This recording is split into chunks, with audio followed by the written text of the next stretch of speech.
And please make welcome Marko Bochorashvili, who's the Minister of Foreign Affairs of Georgia.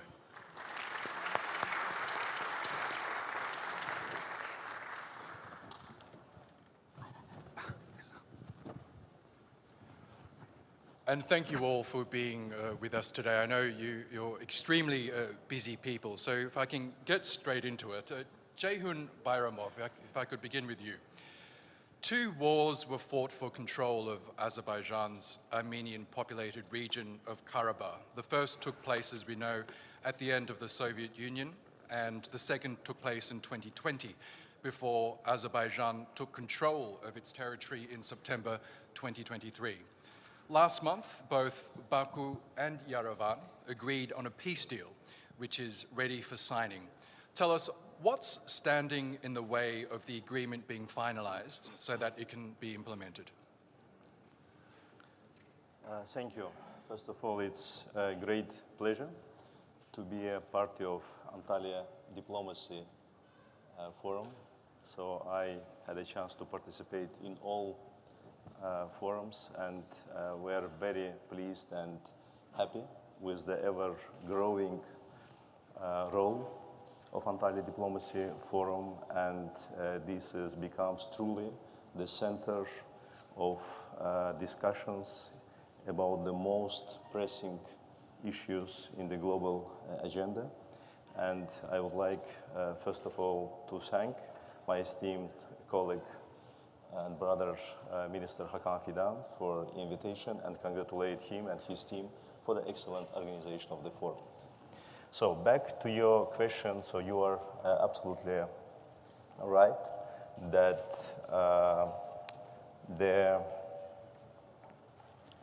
as a result of the end of the armed conflict between Armenia and Azerbaijan in the region in South Caucasus, the historical opportunities for normalization appeared. And right after the end of the 44 days patriotic war and liberation of Azerbaijani previously occupied territories, shortly after this, Azerbaijan suggested to Armenia to start the normalization process and start talking about the peace agreement. So it was Azerbaijani initiative back in 2021 at the beginning. In February 2022, Azerbaijan proposed 5 basic principles for the future peace agreement. And starting from October 2022, we start physical, let's say, engagement with the Armenian side, many rounds of negotiations, exchange of documents in respect of the draft text. And as you correctly mentioned, last month, we, 2 parties, after almost 2.5 years, concluded the text of the peace agreement, which we consider extremely important development and serious milestone. About the further steps which are necessary in order to be implemented for the full finalization of this process, a signing of the peace agreement. So this is again long-standing and consistent position of the Republic of Azerbaijan, which is our counterparts, our partners in Armenia are well aware. This is, first of all, to dissolve the obsolete and dysfunctional Minsk process-related institutions, better known to the public as a Minsk group, but in reality this is a bit wider. And of course, at the same time, to make necessary changes to Armenian constitution in order to eliminate territorial claims to Azerbaijan. So we believe that with these necessary steps, there will be no additional obstacles in the way of finalization and signing of the agreement on establishment of peace and interstate relation between 2 countries. Ararat Mիրզոյան, after Azerbaijan and Armenia successfully wrapped up peace talks last month, your foreign ministry issued a statement saying that the peace agreement is ready for signing. You've just heard from your Azerbaijani counterpart some of the concerns that Baku has before signing this deal. Is Yerevan willing to address those concerns? And what issues do you have with the deal, if any? Well, thank you very much for the invitation. I would also join my colleague in expressing appreciation to the organizers of this fantastic diplomatic forum. Coming to your question, you know, it's a matter of an approach. I don't think that digging too deep into the past would be constructive right now and would help all of us to come to a constructive and beneficial for everybody solutions. I would rather prefer to focus on the present and on the future, because if we focus on the obstacles, if we focus on the issues of history, if we start discussing which territory belonged to whom, I don't know, 100 years ago, or who killed more people of the other nationality, I think we would jointly come to another conflict. Meanwhile, the desire of the government of the Republic of Armenia and the people of Armenia, at least from our side, is to build lasting peace in our region, including, and first of all, we are discussing the relations and normalization with Azerbaijan. You are completely right. We succeeded, after long negotiations, we succeeded to agree over the text of draft peace agreement. And we also suggested to immediately start consultations on aiming to define the venue and the time, the data for signing the peace agreement. Is this peace agreement, is the agreed text answering to all possible questions? Of course not. And I believe there is no single agreement in the world that answers to all possible questions and covers all possible issues. This is a basis, this is a start of relations. And of course, there are many remaining issues, and we can continue our discussion regarding all issues. We can continue exploring new possibilities of cooperation, because it's just a start. And it's important to note that in this agreed text of the agreement, we have a provision which says that we are establishing a bilateral commission to discuss all the other issues, including the, I don't know, issues that may rise regarding the interpretation of this or that provision of the agreement, discussion of many other possible issues. And again, it's a matter of a decision, it's a matter of an approach. What are we as ministers of foreign affairs during this panel discussion suggest to our societies? What are we as countries suggest to the region, to the world? Is that digging again into the past, or building a joint future and prosperity for our citizens? So we are confident that we have all the preconditions, positive preconditions, to sign this agreement, to start a new stage of dialogue, a new level, or if I may, an open new era of relations, of peaceful relations and prosperity in South Caucasus and beyond, in larger region. So this is our approach. Minister Bayramov spoke about very concrete conditions or preconditions. You know, the Minsk structures. We have expressed several times our readiness to initiate the process of dissolution of Minsk structures. These structures can be dissolved when there is no conflict. So this is an interesting question. Do we have a conflict now or not? On the ground, no, we don't have a de facto conflict. On the papers, we don't have an agreement on establishment of peace and interstate relations signed and ratified.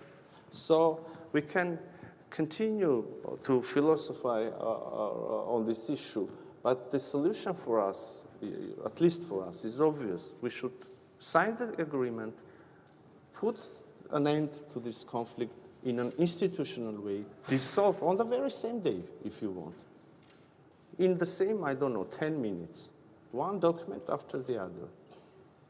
And I'm not even saying which document should be the first. Let's sign the peace treaty.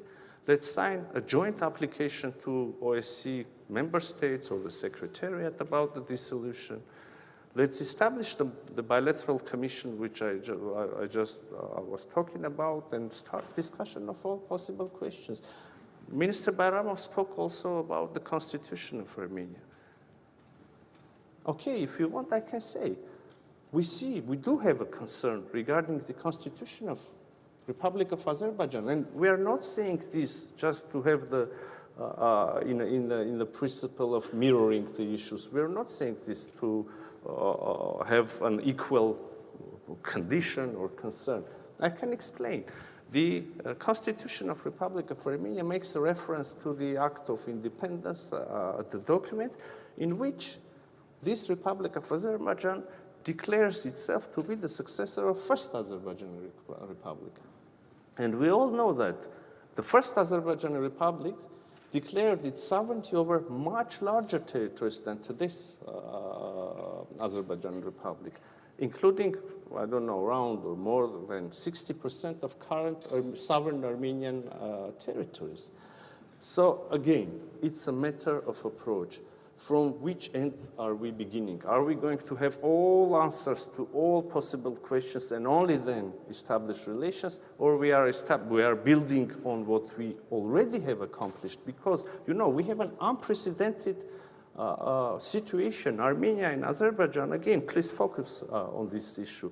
Armenia and Azerbaijan have agreed on a text of an agreement between them, acknowledging each other's territorial integrity within borders which existed by the time, at the moment of the dissolution of Soviet Union. This sentence answers to so many questions and so many concerns. Are we going to build on this, or we are going to undermine this very tangible, historic accomplishment, and then bring another issue to the table of negotiations, another issue? It could become a never-ending process. Are we focusing on future or on the past? This is the conclusion. So, Minister Mիրզոյան, it sounds like you want the agreement to be signed and the issues to be ironed out at a later date, but we heard Minister Bayramov mention that constitutional change that you just addressed, in which the Armenian constitution currently states that Karabakh is a part of Armenia. Do you acknowledge that that might be a concern for Baku? Thank you very much for this issue. So I am officially saying, and our constitution is a public document. You can check and correct me if I'm mistaken, but I assure you I'm not mistaken. There is nothing in the Constitution of Republic of Armenia saying that Karabakh is part of Armenia. There is nothing.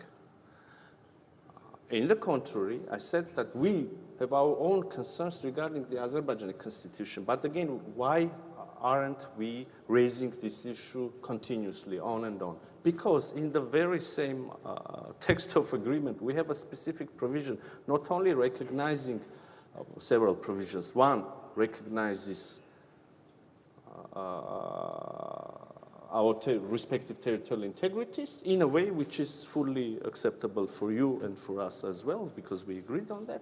And also we have a provision saying that none of the parties can refer to their internal legislations in order to justify failure of implementation of this agreement. I mean, it's really covered. And the shortest way to answer to all questions, cover all possible obstacles, concerns, is signing and ratification of this agreement. Okay, Mr. Bayramov, you've just heard the response there from your Armenian counterpart. Do you accept that? might you consider signing the agreement and sorting out the issues that either side may have at a later date? Actually, there are two fundamental problems with what Minister Mirzoyan mentioned. First of all, Minister Mirzoyan said that in Armenian constitution there is no reference to the territory of Azerbaijan. And just I want to clarify, because I don't want to play with words, but there is an act of independence of the Republic of Armenia, which says about reunification of part of the territory of Azerbaijan, de jure and de facto, with the Republic of Armenia. And the Armenian constitution makes a reference to the act of independence.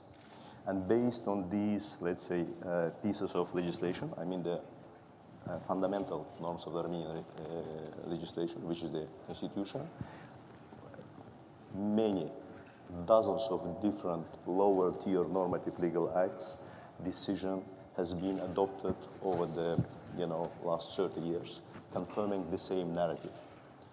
Talking about the specifics of the peace agreement.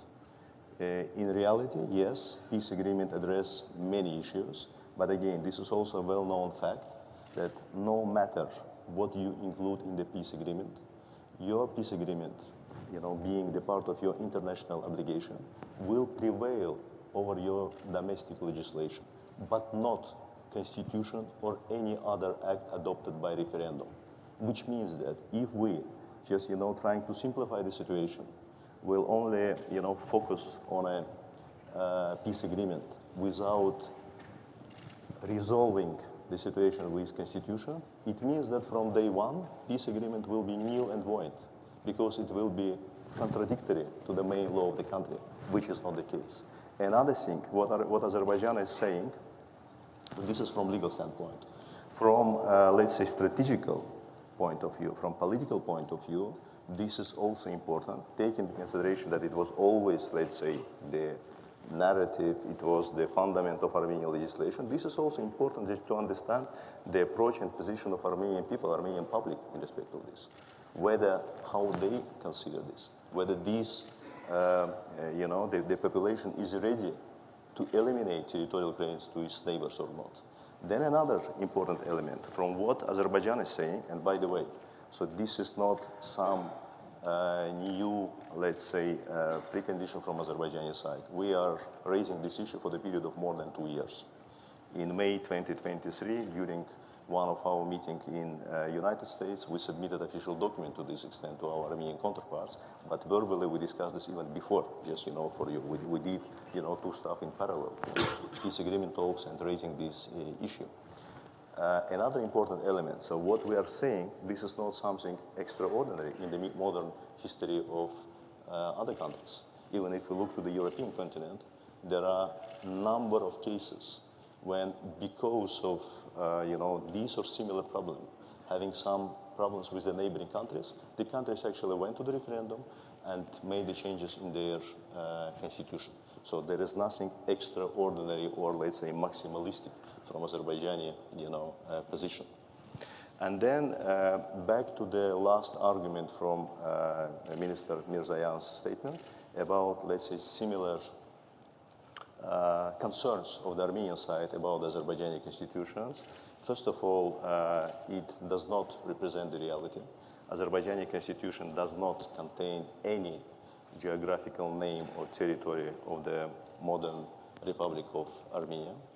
And I think our Armenian counterparts, they are very well aware, because otherwise they would definitely raise this issue, because the legal system of Armenia, legal system of Azerbaijan, legal system of Turkey and all these countries, this is more or less the same. You cannot enter into international agreements if they are contradictory to the constitution of the country. So I don't believe that our Armenian counterparts, they are sincerely believe that Azerbaijani constitution contains territorial claim to Armenia, and at the same time, they never raised this before, and they just ignore this fact, because this is really strange. Because if you believe that the constitution of the other country has a territorial claim to your country, then you only pretend that you are signing, let's say, peace agreement which will handle this situation, because it will be open. Because no international agreement can change or remain the obstacle which is part of your constitution. So, Minister Mիրզոյան, before I get Georgia's perspective on this, is your government willing to consider possible changes to the constitution, even though it might be domestically unpopular? Once again, thank you for your for this opportunity to reply to my colleague's remark, because I thought you would immediately ask a question to our distinguished Georgian colleague, and I'm very sorry, Maka, but I must reply. So, if we go into legal, or if you want legalistic details, then I will now give a very short explanation. You know, legally, indeed, there is a reference in our preambular part of our constitution, but there is a reference to our Act of Declaration of Independence. No, but legally, only those provisions of our Declaration of Independence have legal significance and are imperative, only those that are literally quoted in the text in the body of Constitution. That sentence about which our colleagues from Azerbaijan have concerns is not quoted in our Constitution. There is only a general reference to the Declaration of Independence, saying that based on Declaration of Independence, the people of Armenia declares this, and then the body of Constitution. So, again, legally, in the world, there is only one body that has the right to interpret, to comment our Constitution, and it is the Constitutional Court of the Republic of Armenia. And last September, our Constitutional Court gave a conclusion regarding another document which was signed between Armenia and Azerbaijan, the regulation of joint works of respective border commissions on delimitation, basically. And in this regulation, it is mentioned that the delimitation is taking place on the basis of Almaty Declaration, which says the same, more or less the same sentence, that our borders are the same borders that existed between us as Soviet Socialist republics at the time of dissolution of Soviet Union. So once, last September, our Constitutional Court said, and it is a public document, that this principle, the principle of borders, which also means that we do not have territorial claims beyond that borders, this principle is fully complying to our Constitution, and that's it. So now, if we sign this treaty, this again, within the process of ratification, this agreement will go to the Constitutional Court. If our Constitutional Court once again says that this document complies with our Constitution, another proof that the issue is covered, addressed, there is no obstacle. If theoretically our Constitutional Court will say something else, that would be another situation. We will come back to you and we will discuss other possibilities. That's it. But again, you know, it's a matter of political will, it's a matter of orientation, it's a matter of focusing the subject on which we are focusing. Are we building peace? Are we going to use the opportunities, or are we going to close the process having the concerns? If we do have will to use the opportunities, we will find a way. By the way, and again, yeah, that's it. I'm sorry, Malka, I was a little bit longer This would be a great time to get Georgia's perspective now, because it does sound like we are at a bit of an impasse, even though a peace deal was agreed last month. Marko Bochorisvili, Georgia has expressed interest in playing a mediating role in the region. How can Georgia facilitate dialogue and cooperation among South Caucasus countries? And what specific initiatives or projects is Georgia promoting to enhance regional integration? It is my privilege to be here and to participate to Antalya Diplomacy Forum. And that's great honor to be here together with my dear colleagues from Azerbaijan and Armenia. Well, for Georgia, peaceful and secure South Caucasus is an important priority. We do acknowledge that our region has huge potential, and in order to fully exploit that potential, we do need sustainable peace and long-lasting peace in our region.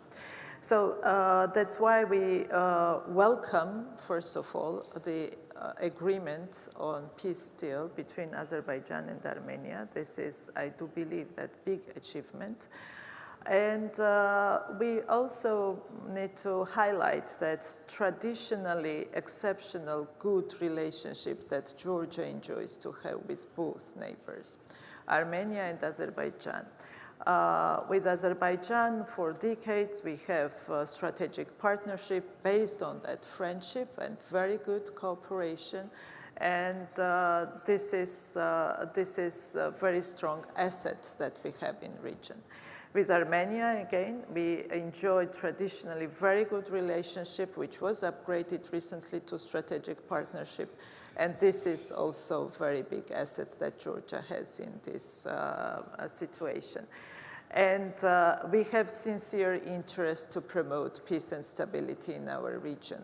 And that's why we are always saying, and I will repeat it here, that Georgia is the place where both Armenia and Azerbaijan can rely on and can feel that we will provide all possible means to facilitate dialogue in our region, to facilitate cooperation in our region.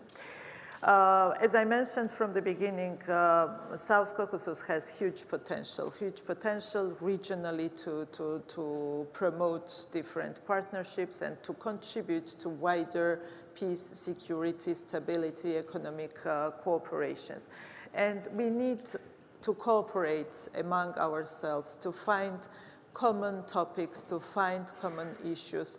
That is kind of our daily life in our region, and to start talking about that. And that is, I think, essential that we can do at this stage. And again, Tbilisi is always ready, and I will repeat it here, on any level, on any topic, to start and facilitate conversation.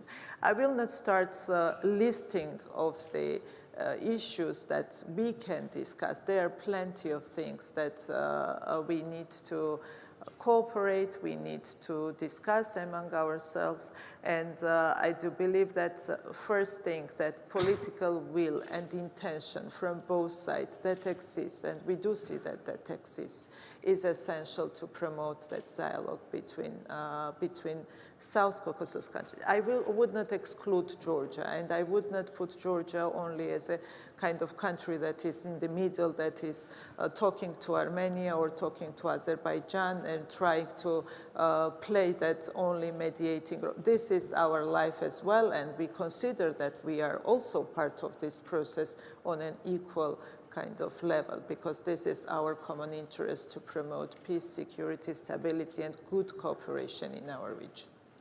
Thank you, Minister. At this point, I'd like to hand the floor over to our responder from the floor, Nigar Göksel. She's the Turkey Director at the International Crisis Group. Nigar, a lot to digest there. Please give us your thoughts. There we go. Yes. Oh, one moment. Sorry. It's a great privilege to follow the distinguished ministers on this very significant platform. I see my role today as weaving together some of the threads that they've laid out, my takeaways, and adding some reflections from the peace and security debates about this issue that are taking place elsewhere. So let me begin by celebrating and congratulating the ministers of Azerbaijan and Armenia for agreeing on the peace deal text. I know that that took an enormous amount of intellectual effort as well as political leadership.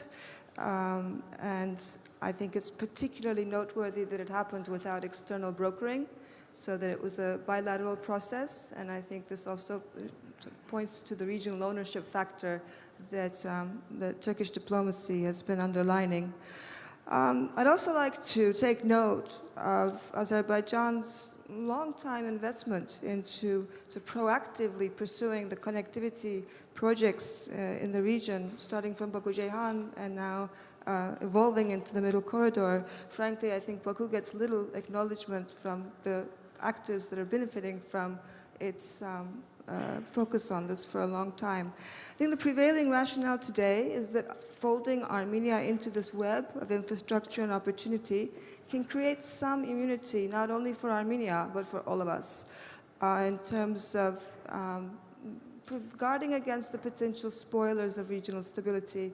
And those spoilers can come from inside, and they can come from outside, actors that would want to exploit the vulnerability.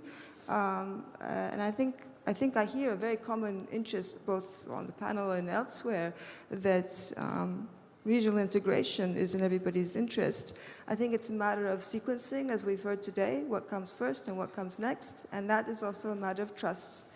But before I go a little bit deeper into that, I'd like to say a few words about the geostrategic context, because that hasn't been mentioned much, and I think it is actually one of the dimensions that adds a time sensitivity to this process being concluded. We don't know how the US-Russia alignment is going to evolve. We don't know how the Israel-Iran showdown is going to play out. We see Europe is trying to adapt to a new geopolitical landscape and is exploring ways to converge with Turkey, but we don't know how that's going to play out either. So I think there's a sense that the Caucasus region is going to feel the winds of these unpredictable changes, and we should be prepared for that by already having consolidated amongst ourselves as the Caucasus and its neighbors. Now to pass on to the more sensitive topics that have been discussed. I'm aware that Baku doesn't trust that enough Armenians have given up on reclaiming Karabakh unless they change the reference to this in their constitution or declaration of independence that's in the constitution.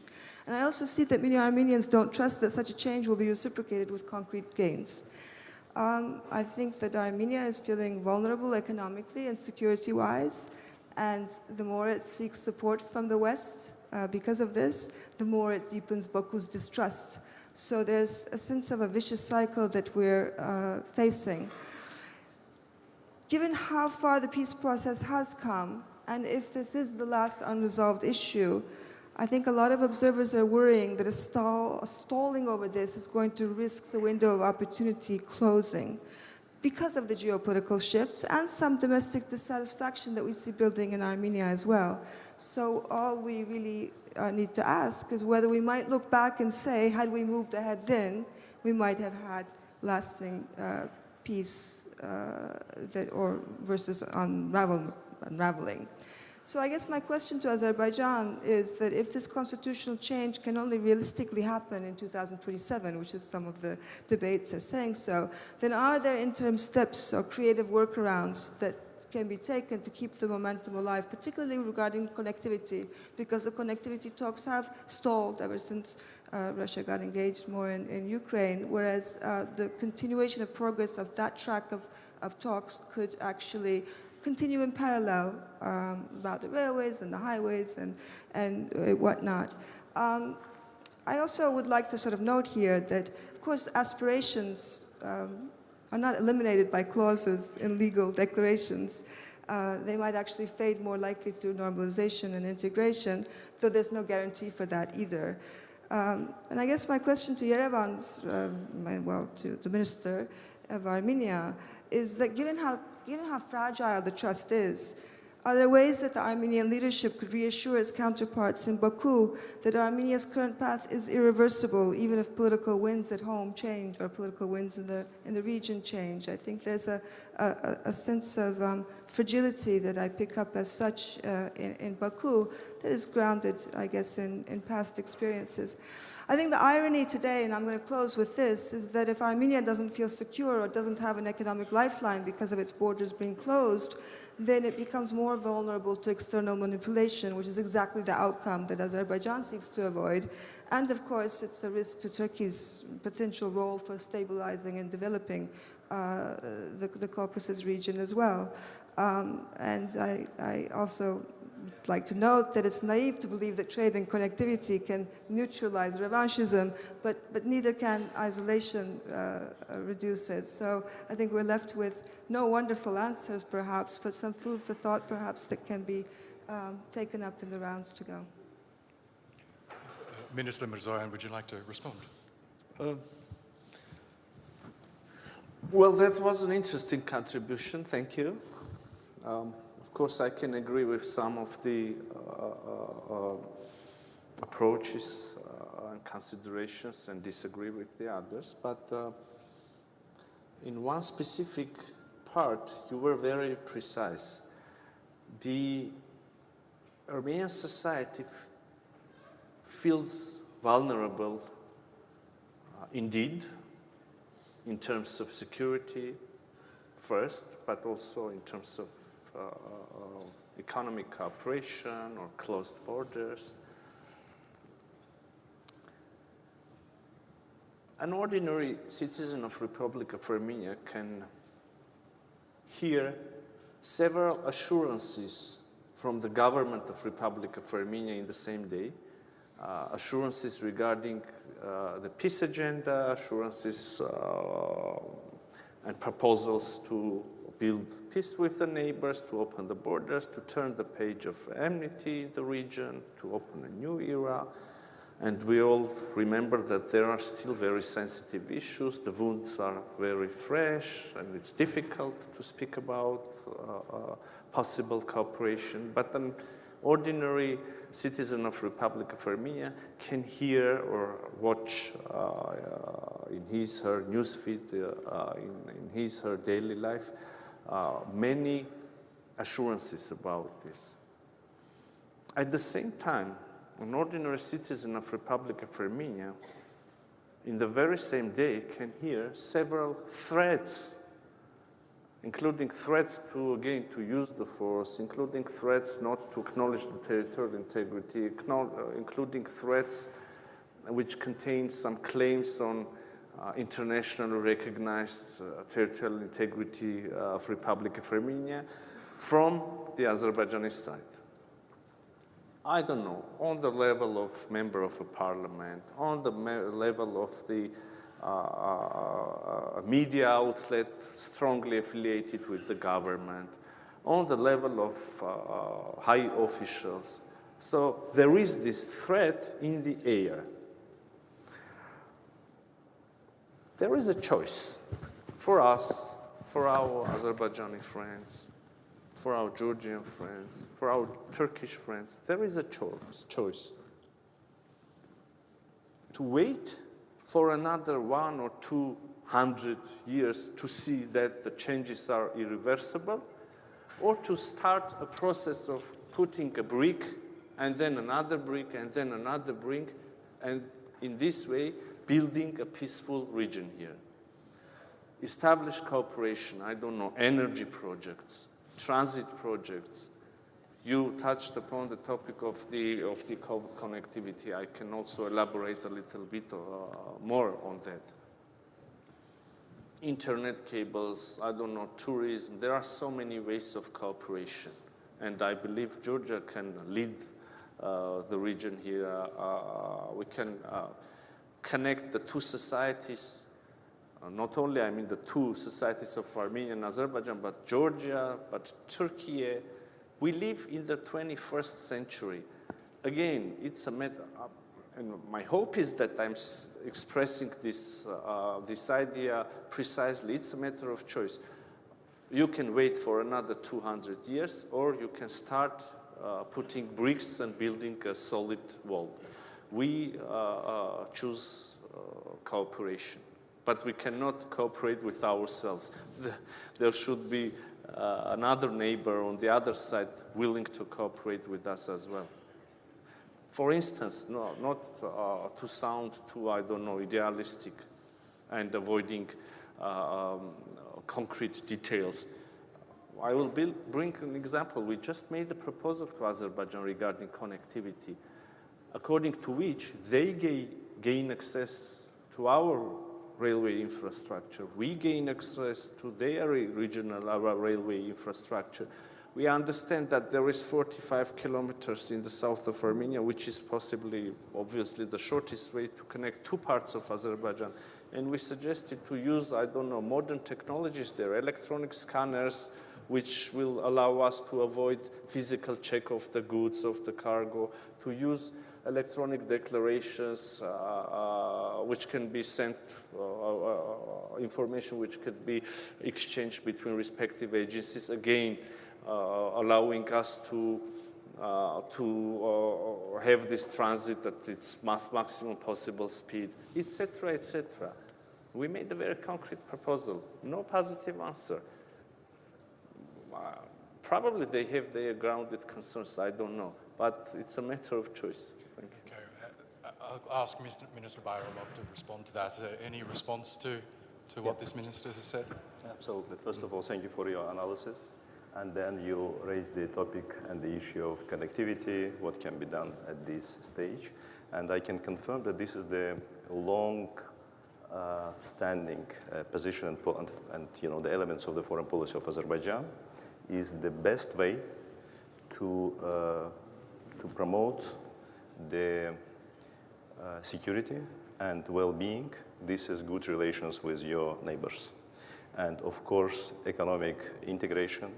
I mean, from this perspective, not only transport connectivity, transit, but also energy project, electricity cables, etc. So this is something which makes you interdependent in a good sense with your neighboring countries. And this is not only, let's say, the policy as a whole. This is something which has been successfully implemented by Azerbaijan with all neighboring countries. When we talk about East-West Middle Corridor, what, for instance, Azerbaijan, Georgia, together with Turkey did, this is not something which changed the region. This is not something which was very positive for the well-being of our people and societies.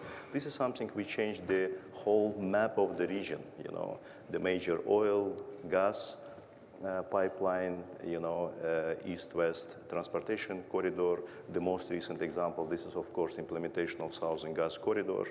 The second stage, with the finalization of which the number of countries which became the recipients of Azerbaijani gas from the Caspian Sea increased from 2 at the end of 2020 to 12 today, when on top of Georgia and Turkey, this is also 10 additional European countries. At the same time, we are quite actively expanding the north-south corridor, also with participation of Russian Federation and Iran. For all those years, due to the policy of Armenia was out from all these projects, because I think one cannot imagine that when you have this type of conflict and occupation of your territory, you will be in a, let's say, economic engagement with the country. And of course, from the recent developments, and that's why at the beginning I said that the new opportunities finally raise with the end of the armed conflict between Armenia and Azerbaijan. But we sincerely believe that the process should be finalized in a proper way. So this is something which has the real ground, which has the legal value, and which is irreversible. My colleague mentioned, and when you hear Minister Mirzoyan, this is really very nice statements. And we hear many, let's say, nice statements. Minister Mirzoyan made a reference to the recent decision of the Constitutional Court of the Republic of Armenia, and Minister Mirzoyan in his statements several times said a reference to several hundred years ago. I will not be making reference to the several hundred years. I will make, several references to something which happened only after November 2020, which is the end of the Second Karabakh War. Mr. Mirzoyan did not mention that when we talk about the importance and seriousness of this territorial claim in Armenian constitution, this is not something hypothetical. Based on this narrative, after November 2020, between Republic of Armenia and the Republic of Azerbaijan, there are many international disputes in International Court of Justice, in international arbitration bodies, etc. There are a bunch of documents where recently, in 2021, in 2022, in 2024, the Republic of Armenia continues to submit the document which, based on the same narrative which exists in the Armenian constitution, put under question territorial integrity and sovereignty of Azerbaijan. So this is the recent document. Of course, the statements, they are all good and nice, but there are more important stuff. And when Minister Mirzoyan mentions about, some of the threats from the member of, parliaments of some NGOs, of course, in ideal world, of course, it's better, to have only the nice statements, but I believe that the more important, position representing the state should be taken into account and should be eliminated if we seriously talk about the finalization of this process, coming to the logical end, and after this, it will really open many additional opportunities for the whole region in a, let's say, holistic way. About the transportation, and Mr. Minister mentioned about some recent proposal from the Republic of Armenia with regard to the opening of the transportation tools. I just wanted to mention a couple of facts. The first, the opening of communication between Republic of, between us. It was a proposal of Azerbaijan to be included in the trilateral declaration of November 2020. There is general statement about opening of communication between two countries, and there's a very specific reference about the unimpeded access from the western borders of Azerbaijan with its Nakhchivan Autonomous Republic. So because in Azerbaijan we have a unique situation, and the unique situation is that we have two parts of the country which are, separated from each other. And there are all around 40 kilometers of the, let's say, territory of Armenia. This railroad existed back in Soviet time. This railroad, by the way, back in Soviet time, was the part of the Azerbaijan Republic railroad system because it was, the very short part which was, managed by the Azerbaijani railroad system. During the negotiations in January 2021, until, the active phase was until 2023, then there was, some gap in the negotiations. We did many, let's say, proposals in order to resolve this situation. We agreed to separate highway part from the railroad in order to, let's say, to put on the second stage the more, let's say, complicated part for the Republic of Armenia. But notwithstanding, every time we saw some of the proposals which, from our perspective, and based on the previous agreement which we have in 2020, put under question, let's say, the reliability and stability of this. We do not want to be in the situation when we agree about something, and in 1-2 year period of time, due to some, changes in Armenian legislation, due to some, changes in Armenian power, we will face the same situation which we faced, 30 years ago when the conflict started, and, Nakhchivan Autonomous Republic become a hostage of this situation. That's why, so when we talk about from Azerbaijan to Azerbaijan, for us this is absolutely crucial, that this is unimpeded access, with all the necessary guarantees that this situation is irreversible and it does not depend on the, political or legal changes in Armenia. Thank you, Minister, and thank you, Nigar Göksel, for that. We are running out of time, but I would like to get one last perspective from Minister Botorishvili. The issue of shifting global alliances was mentioned. That is evident in the South Caucasus. We're seeing the West retreat somewhat from trying to influence affairs in the South Caucasus. We know the 3+3 dialogue being spearheaded by Russia and Turkey has been looking to fill that void. This is the dialogue involving the countries on the stage here, as well as the biggest neighbors of Iran, Turkey and Russia. Under the previous administration in Georgia, they had refused to become involved in the 3+3. Might you reconsider that stance and joining? I would refer to that format 3+2 because Georgia is not part of that format, but it is that's always referred as 3+3. Georgia is not part of this format, and we cooperate with all the neighbors except of Russia, and it has reason because Georgia's 2 regions remain occupied by Russian Federation, and we still have unaccepted military presence on these 2 regions, in these 2 regions from Russian Federation. So this is the reason where we cannot and we are not considering to be part of this format.